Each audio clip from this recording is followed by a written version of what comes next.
Bismillahirrahmanirrahim. Assalamualaikum warahmatullahi wabarakatuh. Halo anak-anakku kelas 12 SMA Negeri 1 Cijaku. Gimana kabarnya? Sehat semua ya? Oke, Ibu harap semoga kita senantiasa diberi kesehatan dan meskipun kita masih belajar jarak jauh atau belajar daring, Ibu harap kita tetap semangat, kalian tetap semangat dalam mencari ilmu. Oke. Seperti yang pada pertemuan kimia yang pertama kemarin, kalian sudah Ibu kasih modul ya, kalian sudah Ibu kasih materi tentang apa yang akan kita pelajari di kelas 12 ini. Oke, materi yang pertama, seperti yang sudah Ibu jelaskan, kalian akan belajar tentang materi yang sudah kalian pelajari di kelas 10. Nah, cuma bedanya di kelas 12 ini kalian akan belajar materi tersebut lebih mendalam dan tentunya lebih mengasyikkan. Materi apa itu? Oke, terus sekali. Jadi kita akan di bab pertama ini kita akan belajar tentang materi redox. Ibu share screen dulu materinya. Sudah pada membaca modulnya kan? Ini Ibu cuma menjelaskan modul yang sudah Ibu baca, modul yang sudah Ibu berikan ke kalian. Oke, kita akan belajar tentang redox. Pasti kalian sudah pernah ya, sudah pernah mendengar kata-kata redox di kelas 10 tentunya. Oke, jadi apa sih itu redox? Betul sekali, redox adalah sebuah singkatan dari reduksi dan oksidasi. Oke, jadi di pelajaran kimia kelas 12 ini bab pertama kalian akan belajar tentang redox. Namun, sebelum kita mempelajari materi kelas 12, Ibu ingin mengingatkan kembali materi yang kalian pelajari di kelas 10. Ayo, masih ingat apa enggak? Kalau belum ingat, ayo kita disimak baik-baik penjelasan sekarang, penjelasan dari Ibu. Nah, ada reduksi, ada oksidasi. Pasti reduksi dan oksidasi itu berbeda ya. Oksidasi gimana? Reduksi seperti apa? Nah, sekarang coba kalian ingat-ingat lagi. Reduksi itu apa? Ciri-cirinya apa? Konsepnya apa? Oke, yang pertama, reduksi. Reduksi adalah suatu reaksi yang mengalami pelepasan oksigen. Jadi kalau ada suatu reaksi dia melepas oksigen, berarti itu salah satu teori dari reduksi. Berarti reaksi itu termasuk reaksi reduksi. Nah, kalau reduksi mengalami pelepasan oksigen, berarti oksidasi dia mengikat oksigen, peningkatan oksigen. Nah, itu konsep yang pertama. Konsep yang kedua, siapa yang masih ingat konsep yang kedua? Yap, konsep yang kedua itu berdasarkan kenaikan atau penurunan bilangan oksidasi. Kalau reduksi berarti dia mengalami penurunan bilangan oksidasi.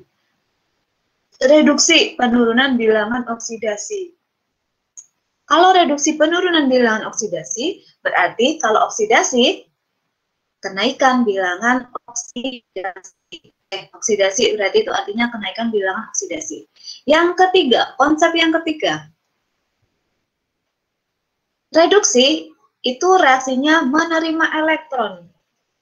Kalau reduksi menerima elektron berarti oksidasi dia melepaskan elektron. Oke, jadi ketiga konsep ini sudah ingat ya? Sudah ingat ketiga konsep ini, reduksi, pelepasan oksigen, penurunan bilangan oksidasi, dan penerimaan elektron. Kalau oksidasi, mengikat oksigen, mengalami kenaikan bilangan oksidasi, dan melepaskan elektron. Ya, sudah paham? Oke, kalau belum paham, mari Ibu ajak kalian ingat-ingat lagi. Oke, contoh konsep yang pertama. Tadi konsep yang pertama, reduksi adalah berkaitan tentang pelepasan oksigen. Sedangkan oksidasi berkaitan dengan pengikatan oksigen. Nah, sekarang coba kalian lihat dua reaksi ini. Reaksi yang pertama ada CO menjadi CO2. Reaksi yang kedua ada Fe2O3 menjadi Fe. Nah, sekarang coba lihat reaksi yang pertama. Reaksi ini dia termasuk reaksi reduksi atau reaksi oksidasi? Nah, coba kalian lihat, itu dia melepas oksigen atau menerima oksigen, melepas oksigen atau mengikat oksigen. Nah, kamu perhatikan reaksinya bagaimana. Melihat reaktannya CO, O-nya 1. Lalu hasil reaksinya CO2, O-nya 2. Itu artinya reaksi tersebut mengikat oksigen. Yang awalnya 1 jadi 2. Berarti mengikat oksigen. Nah, kalau reaksi mengikat oksigen,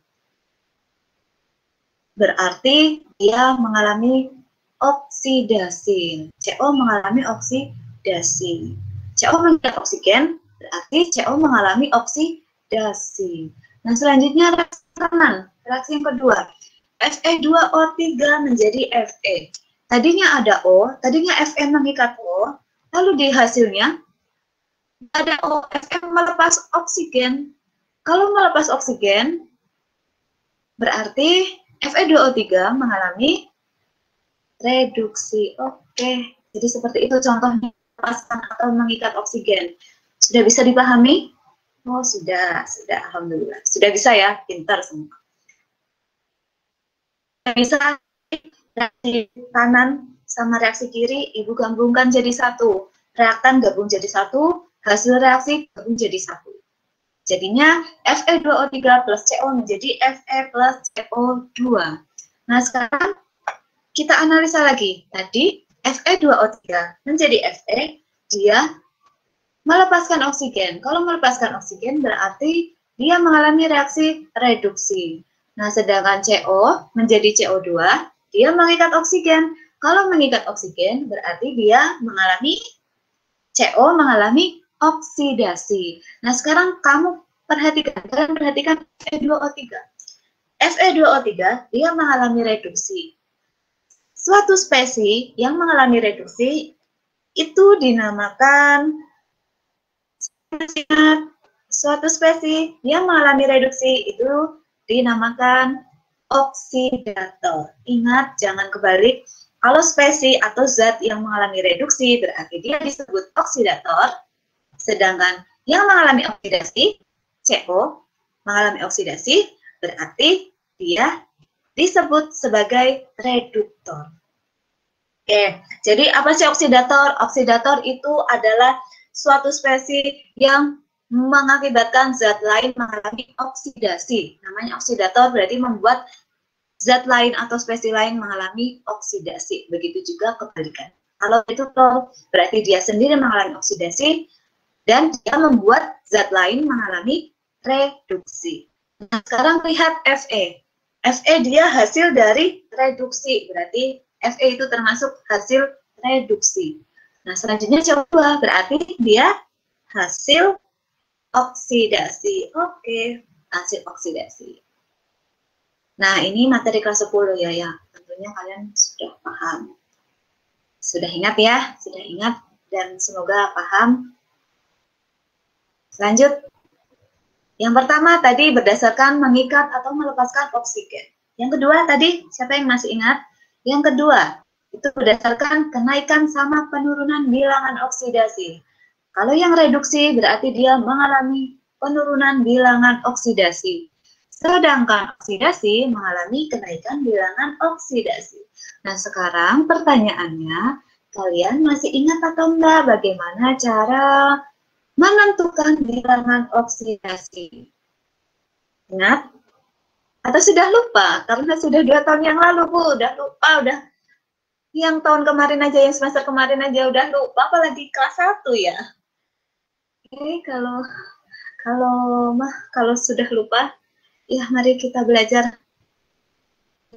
Manusia lupa ya, tapi kalau kita udah tahu lupa, ya pengen ingat apa enggak? Kalau ingat, ya kita buka lagi, kita baca lagi, kita pahami lagi. Kita belajar. Ya. Nah, jadi ada beberapa aturan-aturan dalam menentukan bilangan oksidasi. Oke, aturan yang pertama, bilangan oksidasi unsur bebas adalah 0. Unsur bebas adalah 0. Ibu, unsur bebas itu unsur yang bagaimana? Oke, unsur bebas itu adalah unsur yang tidak berikatan dengan unsur lain. sendirian, dia unsur sendirian, tidak berikatan dengan unsur lain. Nah, seperti kita kalau sendirian bebas atau enggak? Bebas ya, bebas mau melakukan apapun. Sama kalau unsur yang sendirian, itu juga namanya unsur bebas. Nah, unsur bebas itu ada dua macam, atomik sama ada molekul. Nah, kalau dia unsur sendirian aja, dia aja sendiri. Tanpa berikatan dengan unsur sendirinya, dia namanya atomik. Contohnya Na, Fe, C, dia berdiri sendirian. Nah, kalau dia berdiri sendirian, Na sendiri, Fe sendiri, C sendiri, ini namanya unsur bebas. Berarti bilangan oksidasinya sama dengan 0. Nah, sekarang molekul. Molekul ini contohnya O2, oksigen. H2, hidrogen, S8, P4. Jadi meskipun 8, 4, 2, tapi unsurnya cuma dia aja, cuma O2, O aja, H2, H aja, S8, S aja, P4, P aja, nggak berikatan dengan unsur lain, itu termasuk unsur bebas. Unsur bebas, biloxnya sama dengan 0. Biloxnya adalah 0. Ya, itu yang pertama, teori yang pertama. Yang kedua, bilox golongan 1A dalam suatu senyawa nilainya +1. Bilox atom golongan 2A dalam senyawa nilainya +2. Oke, jadi tergantung golongannya. Kalau golongannya 1A, berarti biloxnya +1. Kalau golongannya 2A, berarti biloxnya +2. Nah, sekarang contohnya NaCl. NaCl. Nah, coba perhatikan beda atau enggak nih. Na, ini tadi Na sendirian, dia unsur bebas. Lalu ada NaCl. Na berikatan dengan Cl, berarti NaCl itu termasuk senyawa. Kalau dalam senyawanya, kamu lihat Na itu golongan 1A. Kalau golongan 1A, berarti biloxnya +1. Nah, sekarang CaCl2. Bilox Ca, berapa bilox Ca? Nah, kamu ingat, Ca itu berapa? Ca itu dia golongan 2A. Kalau golongan 2A, berarti biloxnya +2. Oke, +2. Jadi sesuai golongan. Ingat, dalam senyawa, tidak bebas. Dalam senyawa, berikatan dengan unsur lain. Oke, yang ketiga. Bilangan oksidasi suatu unsur dalam suatu ion tunggal sama dengan muatannya. Nah, sekarang ion itu muatannya yang mana, Bu? Muatannya. Nah, kamu lihat ini yang atas.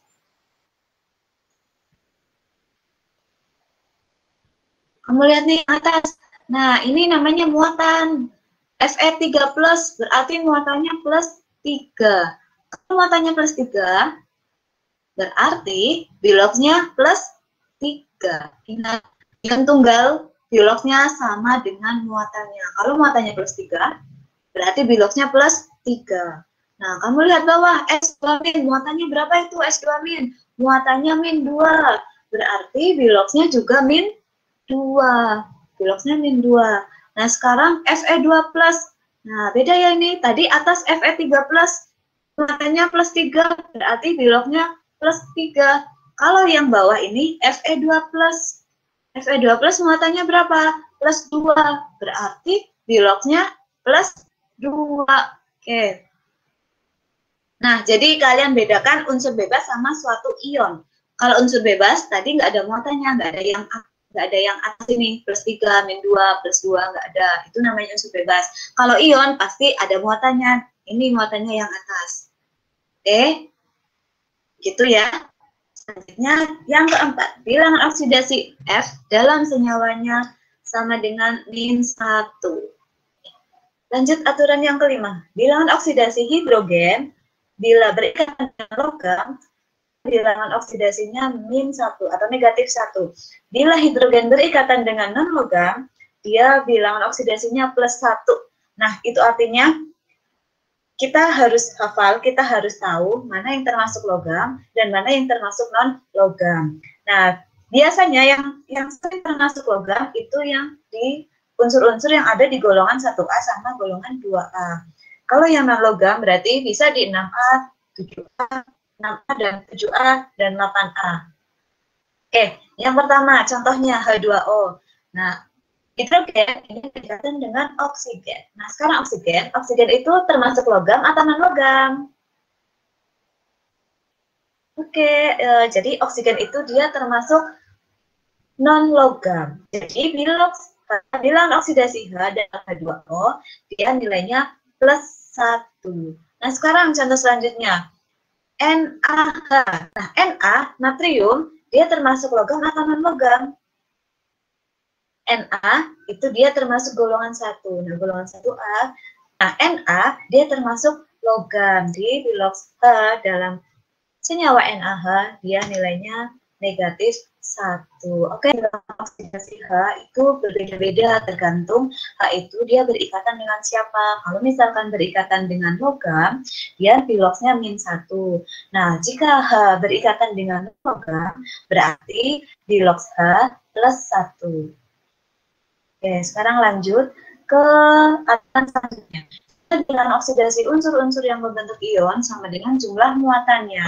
Nah, kalau ion tunggal, itu biloxnya sama langsung seperti muatannya. Nah, sekarang jika ionnya itu terdiri dari beberapa unsur atau namanya polyion. Contohnya NH4+. NH4+, ini muatannya berapa NH4+? Plus. Nah, itu artinya NH4+, dia memiliki jumlah bilangan oksidasi +1. Nah, sekarang pertanyaannya, tentukan bilox N. Tentukan bilox N. Nah, sekarang gimana cara ngitung bilox N? Gimana cara menentukan bilox N? Nah, kita lihat jumlah pertama, jumlah bilox NH4+ adalah +1. Nah, kamu lihat NH4+ itu tersusun dari unsur N sama unsur H. Berarti bilangan oksidasi N ditambah bilangan oksidasi H kali 4. Kenapa dikali 4? Karena kamu lihat nih, H ini jumlahnya ada 4. Berarti bilangan oksidasi H dikali 4. Sama dengan +1. Nah, berarti langsung tulis di bawahnya bilangan oksidasi N ditambah oksidasi H. Kira-kira menurut kalian bilangan oksidasi H di sini berapa? +1 atau -1? +1 atau -1. Nah, N itu dia termasuk unsur non-logam. N itu termasuk unsur non-logam, jadi bilox H sama dengan +1. +1 kali 4 sama dengan +1. Oke, lanjut. Bilangan oksidasi N ditambah +1 kali 4, +4 sama dengan +1.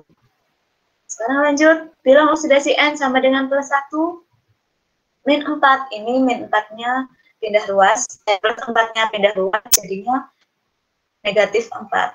+1 -4, berapa hasilnya? +1 -4, kamu punya uang 1.000, lalu punya utang 4.000 di warung, berarti sisa uangmu masih utang 3.000. Oke, jadi bilox N sama dengan -3. Lanjut. Aturan selanjutnya, jumlah bilox dalam senyawa netral sama dengan 0. Contohnya, jumlah bilox NaCl sama dengan 0. Sama seperti tadi, NaCl itu tersusun dari Na sama Cl. Berarti bilangan oksidasi Na ditambah bilangan oksidasi Cl sama dengan 0. Senyawa netral, tahunya dari mana ini senyawanya netral? Nggak nih, nggak ada muatan di atasnya, nggak ada plus, nggak ada min, itu artinya dia senyawanya netral. Kalau senyawanya netral, berarti langsung sama dengan 0 jumlah biloxnya. Yuk, bilox Na. Tadi bilox Na berapa? Bilox Na. Na itu golongan 1A. Berarti kalau golongan 1A, bilox Na sama dengan +1. Plus, ini yang kita cari, bilangan oksidasi Cl sama dengan 0. Nah, jadi bilangan oksidasi Cl sama dengan 0. Ini +1-nya kita pindah ruas ke kanan, jadinya -1, sehingga bilangan oksidasi Cl sama dengan -1. Ya, selesai. Oke, gimana penjelasan Ibu tentang Bilox? Memusingkan atau membuat paham kalian? Semoga kalian apa ya? Semoga semoga kalian ya sedikit paham dengan apa yang Ibu jelaskan. Nah, kalau misalkan kalian masih ada yang belum paham, kalian boleh tanya sama Ibu, boleh chat Ibu. Ibu, bagaimana sih cara menentukan Bilox yang ini? Bu, kalau senyawa ini gimana, Bu? Cara menentukan Biloxnya? Boleh, kalian boleh tanya ke Ibu. Daripada kalian tidak tahu, tidak mau tanya, bagaimana kalian tahu? Bagaimana kalian bisa tahu kalau kalian tidak tahu tapi tidak mau bertanya? Kata orang, malu bertanya sesat di jalan. Kalau di kimia ini, kalau kalian tidak tahu tapi tidak mau tanya, ya sampai kapan kalian mau tidak tahu?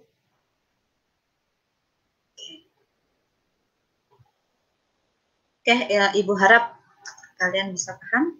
Lalu